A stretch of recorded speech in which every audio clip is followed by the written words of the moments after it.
ಅಧಿದೇವತೆ ಚಾಮುಂಡೇಶ್ವರಿ ದರ್ಶನ್ ಅವರು ಪಡೆದಿದ್ದಾರೆ. ವಿಜಯಲಕ್ಷ್ಮಿ ಮತ್ತು ಸಹೋದರ ದಿನಕರ್ ಜೊತೆ ದರ್ಶನ್ ಅವರು ದೇವಿಯ ದರ್ಶನಕ್ಕೆ ಆಗಮಿಸಿದ್ರು. ಕಳೆದ ಬಾರಿ ಆಷಾಢ ಸಮಯದಲ್ಲಿ ಜೈಲಿನಲ್ಲಿದ್ದರು ದರ್ಶನ್. ದೇವಿಯ ದರ್ಶನವನ್ನ ಪಡೆಯುವುದಕ್ಕೆ ಸಾಧ್ಯವಾಗಿರಲಿಲ್ಲ. ಈ ಬಾರಿ ಅಧಿದೇವತೆ ಚಾಮುಂಡೇಶ್ವರಿಯನ್ನ ಕಣ್ತುಂಬಿಕೊಳ್ಳುವುದಕ್ಕೆ ಆಗಮಿಸಿದ್ದಾರೆ. ಈಗಾಗಲೇ 2ನೇ ಆಷಾಢ ಮಾಸದ ಶುಕ್ರವಾರ ಆಗಿರುವಂತಹ ಹಿನ್ನೆಲೆಯಲ್ಲಿ ದರ್ಶನ್ ಅವರಿಗೆ ಚಾಮುಂಡೇಶ್ವರಿ ತಾಯಿ ಅಂದ್ರೆ ಬಹಳ ಪ್ರೀತಿ.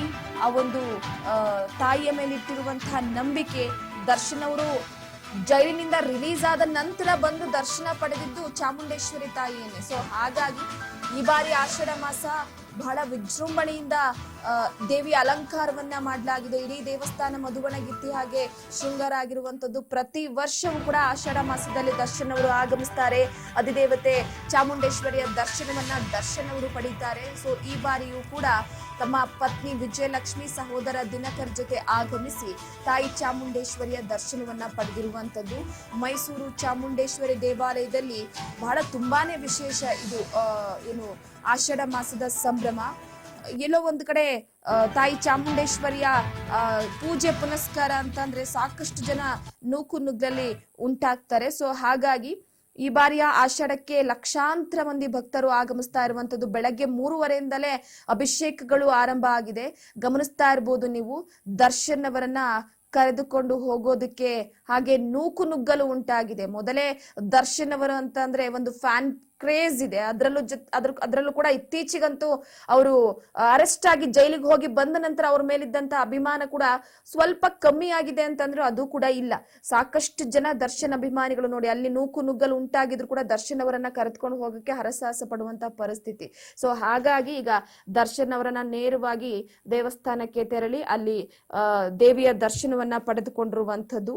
ಈ ಬಾರಿ ಚಾಮುಂಡೇಶ್ವರಿ ಭಕ್ತಿಗೆ ಆಕೆಯನ್ನ ಪೂಜಿಸೋದಕ್ಕೆ, ಆಶೀರ್ವಾದ ಪಡೆದುಕೊಳ್ಳೋದಕ್ಕೆ ಎಲ್ಲಾ ರೀತಿಯ ತಯಾರಿಯನ್ನ ಕೂಡ ಮಾಡ್ಕೊಳ್ಳಲಾಗಿತ್ತು. ನೋಡಿ, June 23, June 30, July 7, July 10, July 14 ಈ ರೀತಿಯಾಗಿ ಆಷಾಢ ದಿನಗಳ ಶುಕ್ರವಾರದಂದು ವಿಶೇಷ ಪೂಜೆಯನ್ನ ನಡೆಸಲಾಗುತ್ತೆ. ಸೊ ರುದ್ರಾಭಿಷೇಕ, ಪಂಚಾಮೃತ ಅಭಿಷೇಕ, ಸಹಸ್ರನಾಮಾರ್ಚನೆ, ಅದ್ರ ಜೊತೆಗೆ ತ್ರಿಪಾದಿ ಅಷ್ಟೋತ್ತರ, ಹೀಗೆ ವಿವಿಧ ವಿಶೇಷ ಪೂಜೆಯನ್ನ ನಡೆಸಲಾಗುತ್ತೆ. ಆಷಾಢದ ಪ್ರತಿ ಶುಕ್ರವಾರ ದೇವಿಗೆ ವಿಶೇಷ ಪೂಜೆಯನ್ನ ಮಾಡಲಾಗುತ್ತೆ. ಪ್ರಸಾದವನ್ನ ಕೂಡ ನೀಡಲಾಗುತ್ತೆ. ಹಾಗಾಗಿ ಆಷಾಢ ಶುಕ್ರವಾರ ಚಾಮುಂಡೇಶ್ವರಿ ದರ್ಶನಕ್ಕೆ ಬಹಳ ವಿಶೇಷವಾದ ದಿನ ಅಂತ ಹೇಳಲಾಗುತ್ತೆ. ಅವರ ಕುಟುಂಬ ಸಮೇತರಾಗಿ ದರ್ಶನ್ ಅವರು ತಮ್ಮ ಪತ್ನಿ ವಿಜಯಲಕ್ಷ್ಮಿ, ತಮ್ಮ ಸಹೋದರ ದಿನಕರ್ ತೂಗುದೀಪ್ ಅವರ ಜೊತೆ ಸೇರಿ ದೇವಿಯ ದರ್ಶನವನ್ನ ಪಡೆದಿರುವಂತದ್ದು. ಇದರ ಜೊತೆಗೆ ವಿಶೇಷ ಅಲಂಕಾರವನ್ನ ಕಣ್ತುಂಬಿಕೊಳ್ಳೋದಕ್ಕೆ ಭಕ್ತ ಸಾಗರವೇ ಆಗಮಿಸ್ತಾ ಇದೆ. ಚಿನ್ನದ ಪಲ್ಲಕ್ಕಿಯಲ್ಲಿ ದೇವಿಯ ಮೆರವಣಿಗೆಯನ್ನ ನೋಡುವ ಭಾಗ್ಯ ಕೂಡ ಇರುತ್ತೆ. ಅದಾದ ನಂತರವಾಗಿ ದೇವಿಯ ಬಳಿ ಏನೇ ಬೇಡಿಕೊಂಡ್ರು ಕೂಡ ಈ ಆಷಾಢದ ಸಂದರ್ಭದಲ್ಲಿ ನೆರವೇರುತ್ತೆ ಅನ್ನುವಂಥದ್ದು ಒಂದು ನಂಬಿಕೆ ಇರುವಂತ ಹಿನ್ನೆಲೆಯಲ್ಲಿ ವಿವಿಧ ಬಗೆಯ ಬೇಡಿಕೆಗಳನ್ನ ದೇವಿಯ ಮುಂದೆ ಸಲ್ಲಿಸಲಾಗುತ್ತೆ ಸಹಸ್ರಾರು ಭಕ್ತರುಗಳು. ಇನ್ನ ಪ್ರಸಾದವನ್ನ ಸ್ವೀಕಾರ ಮಾಡೋದು ಕೂಡ ಅವಕಾಶ ಇರುತ್ತೆ. ಇನ್ನ ಆಷಾಢ ಶುಕ್ರವಾರದಂದು ಚಾಮುಂಡಿ ತಾಯಿ ಮೈಸೂರಿನ ಚಾಮುಂಡಿ ಬೆಟ್ಟದಲ್ಲಿ ಭಕ್ತರನ್ನ ಅರಸೋದಕ್ಕೆ ಆಗಮಿಸ್ತಾಳೆ ಎನ್ನುವಂತ ನಂಬಿಕೆ ಕೂಡ ಹಿಂದಿನಿಂದ ಇರುವಂತದ್ದು. ಹಾಗಾಗಿ ವಿಶೇಷ ದೈವಿಕ ಆಶೀರ್ವಾದವನ್ನ ಪಡೆಯೋದಕ್ಕೆ ಭಕ್ತರು ಆ ಚಾಮುಂಡಿ ಬೆಟ್ಟಕ್ಕೆ ತೆರಳುತ್ತಾರೆ.